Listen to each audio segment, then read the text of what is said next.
ఓం శ్రీమాత్రే నమః. అందరికీ నమస్కారం అండి. స్వాగతం సుస్వాగతం మన ఛానల్కి.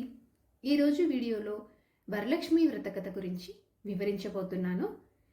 చేతిలోకి కొన్ని అక్షింతలు తీసుకొని ఈ కథని చదవడం కానీ వినడం కానీ ప్రారంభించాలి.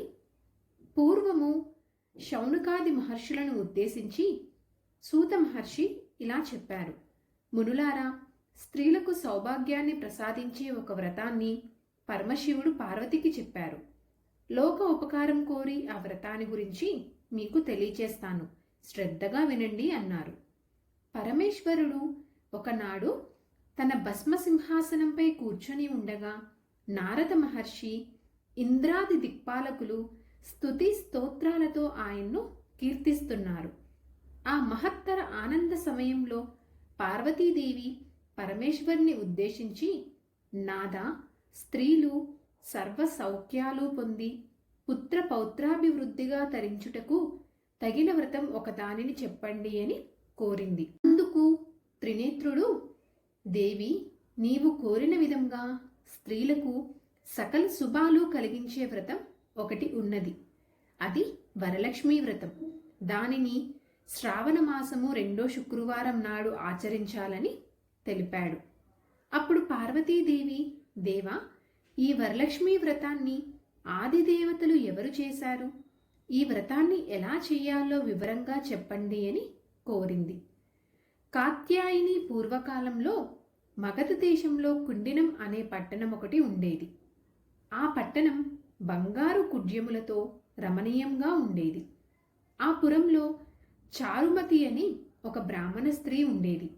ఆమె సుగుణవతి, వినయ విధేయతలు, భక్తి గౌరవాలు గల యోగ్యురాలు. ప్రతిరోజు ప్రాతకాలానే నిద్రలేచి భర్త పాదాలకు నమస్కరించి ప్రాతకాల గృహకృత్యాలను పూర్తి చేసుకొని అత్తమామలను సేవలో తరించేది. వరలక్ష్మీ వ్రతానికి ఆదిదేవత అయిన వరలక్ష్మీదేవి ఒకనాటి రాత్రి సమయంలో చారుమతికి కలలో కనిపించింది. ఓ చారుమతి, ఈ శ్రావణ పౌర్ణమి నాటికి ముందు వచ్చే శుక్రవారం నాడు నన్ను పూజించు. నీవు కోరిన వరాలు కానుకలను ఇస్తానని చెప్పి అదృశ్యమయ్యింది. చారుమతి సంతోషించి, హే జనని, నీ కృపా కటాక్షాలు కలిగిన వారు ధన్యులు. వారు సంపన్నులుగా, విద్వాంసులుగా మన్ననలు పొందుతారు. ఓ పావని, నా పూర్వజన్మ సుకృతం వల్ల నీ దర్శనం నాకు కలిగింది అని పరిపరి విధాలుగా వరలక్ష్మీదేవిని స్తుతించింది. అంతలోనే మేలుకొన్న చారుమతి అదంతా కలగా గుర్తించి తన కలను భర్తకు, అత్తమామలకు తెలియచేసింది. వారు చాలా సంతోషించి చారుమతిని వరలక్ష్మీ వ్రతాన్ని చేసుకోమని చెప్పారు. పురంలోని మహిళలు చారుమతి కలను గురించి విని వారు కూడా పౌర్ణమి ముందు రాబోయే శ్రావణ శుక్రవారం కోసము ఎదురు చూడసాగారు. శ్రావణ శుక్రవారం రోజున పట్టణంలోని స్త్రీలందరూ ఉదయాన్నే లేచి తలారా స్నానం చేసి పట్టు వస్త్రాలు ధరించి చారుమతి గృహానికి చేరుకున్నారు. చారుమతి తన గృహంలో మండపం ఏర్పాటు చేసి ఆ మండపంపై బియ్యం పోసి పంచపల్లవాలైన రావి, జువ్వి, మర్రి, మామిడి, ఉత్తరేణి మొదలైన ఆకులతో కలశం ఏర్పాటు చేసి వరలక్ష్మీదేవిని సంకల్ప విధులతో సర్వమంగళ మాంగళ్యే శివే సర్వార్థ సాధికే శరణ్యే త్రయంబకే దేవి నారాయణీ నమోస్తుతే అంటూ ఆహ్వానించి ప్రతిష్ఠించింది. అమ్మవారిని షోడశోపచారాలతో పూజించి భక్ష్య భోజ్యాలను నివేదించారు. 9 పోగుల తోరాన్ని చేతికి కట్టుకొని ప్రదక్షిణలు, నమస్కారాలు చేశారు. మొదటి ప్రదక్షిణ చెయ్యగానే కాలి అందేలు గల్లు గల్లునా మోగాయి.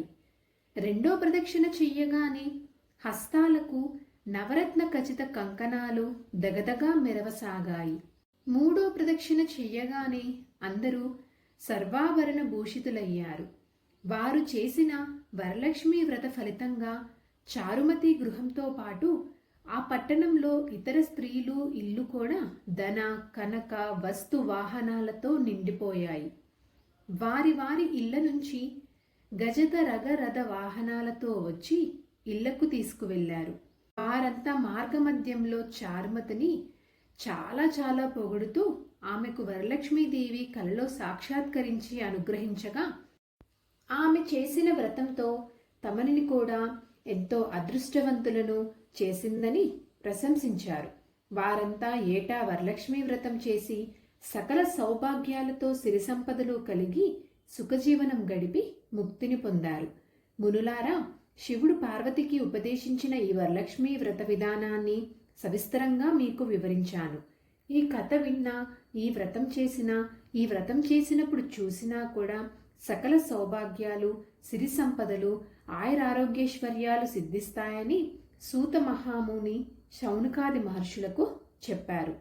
ఈ కథ వినిన తర్వాత చేతిలో ఉన్న అక్షింతలని అమ్మవారి పాదాల దగ్గర వేసి వాటిలోంచి కొన్ని అక్షింతలను తీసుకొని వారి శిరస్సుపైన వేసుకోవాలి.